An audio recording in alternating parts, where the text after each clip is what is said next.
This is BankCents, the podcast that makes sense of all things banking. If there's something you don't understand about banking or finances, you're not alone. Our industry experts are bringing you informative and enjoyable conversations that break down bank jargon and dive into hot-button financial topics. And now, BOS, a community bank located across Illinois and Missouri, presents BankCents. Here's your host, Gregory Marantz. Hello, and welcome back to BankCents, the podcast that makes sense of all things banking. I'm your host, Greg Marantz, Senior Vice President here at Bank of Springfield. And on today's episode, I'm excited to dive in to the home buying process. We brought in one of our mortgage lenders here at the bank, based out of our Chatham location, an Assistant Vice President, Lisa Smith. Welcome, Lisa. We're excited to have you on today. Hi, Greg. Thanks for having me. Before we really dive in to get into the nitty-gritty of the episode, can you give us just a little bit of a brief background? How long have you been in banking? How long have you been at Bank of Springfield? And then how long have you been a mortgage lender? Oh, gosh. Okay. So I started in banking about 21 years ago, and I started in mortgage about 15 years ago. And this July, I will hit 7 years. Wow, that's awesome. And that's one reason why we want to have you on too, is you've been a mortgage lender, like you said, for 15 years. Yep. So we're really excited to bring in your expertise and hopefully teach our listeners a little bit about the mortgage process. And we're going to specifically focus on first-time home buyers. Sure.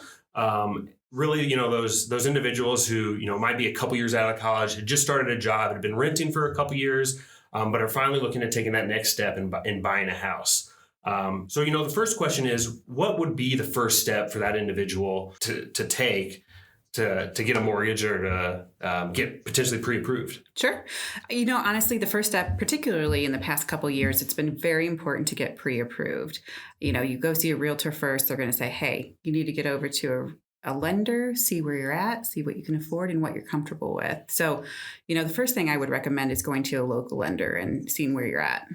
Yeah, and I know especially nowadays with, I can speak specifically for our market here in the Metro Springfield area, but really in all markets throughout the United States and Illinois and Missouri that we're in, there's such a lack of inventory right now that having that pre-approval letter will really give you a chance to make sure you can give your best foot forward when you're looking at houses. Absolutely. We have seen a huge impact on it. A couple years ago, you could go look at a house without a pre-approval. A lot of times sellers aren't even letting you in the house if you don't have one. Yeah.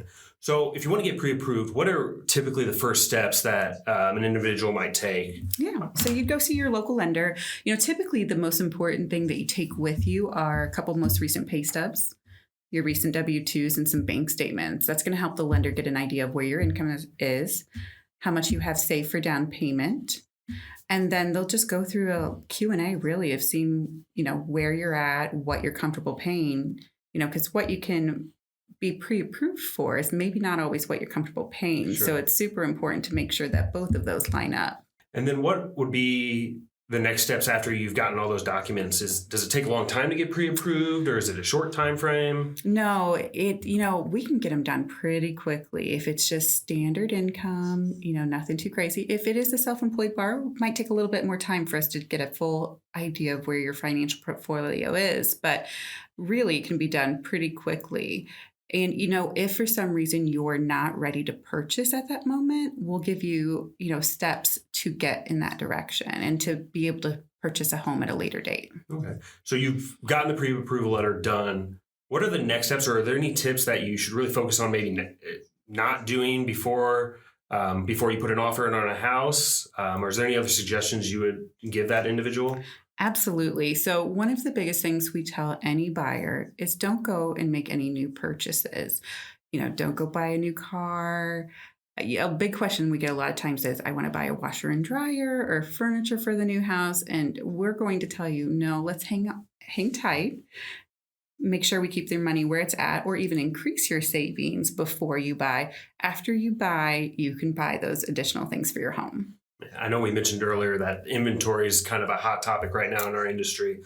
Would you recommend, say, you got a pre-approval letter, 6 months ago, mm-hmm. Would you recommend keeping in touch with that lender to make sure, nothing's changed in that time period and making sure, if you haven't made any purchases, you can get that pre-approval letter updated again? How frequently should they be looking at that if they haven't made their purchase yet? Sure. A pre-approval is good for 120 days. That's how long the credit report is good for from when we pull your credit. So if you have not closed on a home within 120 days, we will want to update that pre-approval. Make sure you haven't had any changes, jobs, income, savings. And we do see that happen time to time. We've had people look for a year or 2 years, and they may have had some financial changes during that time. So you have your pre-approval letter now. You're going to look for houses. You're excited about finding, that first house, or maybe you're looking to expand your family. You're looking for that second house, or maybe you're even at a different stage in your life and you're looking at downsizing. One of the biggest next steps is how much money am I going to have to put down on these houses? Can you speak a little bit to that? Yeah, absolutely. So there's a few different programs out there for our veterans. They can put nothing down. They'll just have to cover closing costs. Same with rural development. And then for a conventional, you can put down as little as 3% of the purchase price or 5%, depending on, which program you go with. We also do offer FHA loans, and that is as little as 3.5% down. Okay. I know one thing that we offer here, but I know other lenders offer as well, is some down payment assistance programs. Can you talk a little bit very broadly about those programs? Yeah, actually, we offer the Federal Home Loan Bank of Chicago offers a Down Payment Plus program. This program's great right now. You can put down as little as $1,000, and they can give you up to $10,000 towards down payment and closing costs. Now, any grant is income based, so it's best to get in with a loan officer and see if you qualify. We also do offer the IDA grant, and they have 3 different programs out there. So again, you'll want to speak with a lender to see what fits your needs best. Sure. And I think the big takeaway there is to know to ask the question. Maybe different banks, or if you're in different markets, they might have different programs. So ask, do you offer any grants or any down payment assistance programs that might be able to help you with that down payment if you don't have as much saved up and you're looking at putting some additional funds down against that house? Absolutely. The Down Payment Plus program is also great.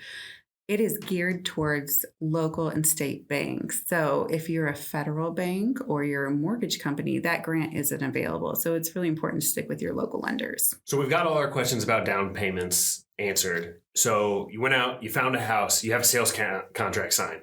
What next? Well, what's next is you give that contract to your loan officer. They're going to say, hey, we've got this house, we're going to run it through, we're going to talk a little bit about rates, but we're also going to talk about the remaining documents that we need, ordering an appraisal, and what's next. So at that point, we're going to get some initial disclosures out to you, get the remaining documents you need, and order the appraisal. From there, we take care of the rest of the documentation and hit to closing. Usually about 30 to 45 days is the average closing time. And I know obviously a hot topic on that closing time is where you're going to lock your interest rate in at. Can you talk about when you can lock that rate in, and then what you can kind of see in today's market with interest rates? Sure. In a purchase market, we can lock in an interest rate as soon as we have that sales contract. As long as that sales contract and the closing date is within 90 days, we can have that rate locked. Great. And I know we've talked a little bit about interest rates, and I know right now interest rates are a little bit up where they've been the past year or two, and really over the past 8 to 10 years since really the 2008 financial crisis.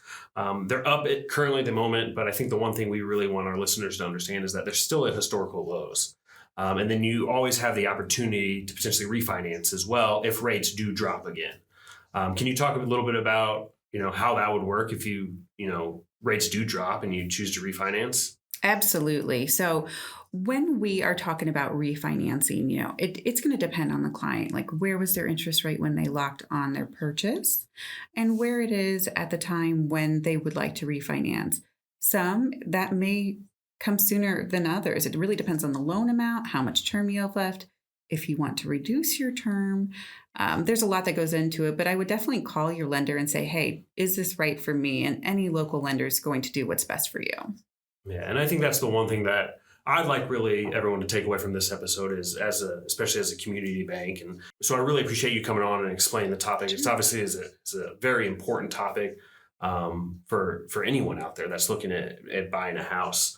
So just quickly to review, the steps of the process. First and foremost, call your lender, get pre-approved, so you're prepared to put an offer in on a house as soon as one pops up, because you never know where the inventory might be, and you never know how quick that one might go over the market. Second, ask about down payment assistance. Is there any other programs that can help you with the down payment? And then finally, locking in that rate and keeping an eye on rates as well, because you never know when that opportunity to refinance might occur. So Lisa, I'd like to wrap it up with, do you have any final pieces of advice that you could really give to those first-time home buyers or really any-time home buyers? Sure. It's important to ask questions. This is what I do for a living. I do this day in and day out. Have been in the mortgage industry for 15 years. Ask your lender the questions. We'll be able to answer them for you, and it'll put your mind at ease by knowing what the answer is rather than just guessing. Yeah, I think that's a great point to make, because it's a big step and a big purchase in anyone's life. So don't be afraid to ask that question. You might think it's dumb, but just ask the question. Yeah. So then you can be a little more comfortable and you might learn something new as well. So, absolutely. Lisa, I really appreciate you coming on the podcast today. I hope everyone was able to take away, one little fact from the podcast about home buying. If you have any additional questions, please feel free to reach out to Lisa here at the bank, or reach out to us on any of our social media or at bankwithbos.com. Once again, thanks for listening to BankCents, the podcast that makes sense of all things banking. Until next time. Thanks. Is there something about banking that doesn't make sense to you? Submit your questions to us on Instagram Messenger or by email, bankcents@bankwithbos.com. Or if you're watching this on YouTube, comment below. We're happy to give you our 2 cents on a wide range of topics.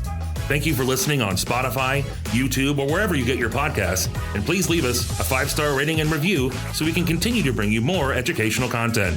Thank you for listening, and we hope you join us on the next episode of BankCents.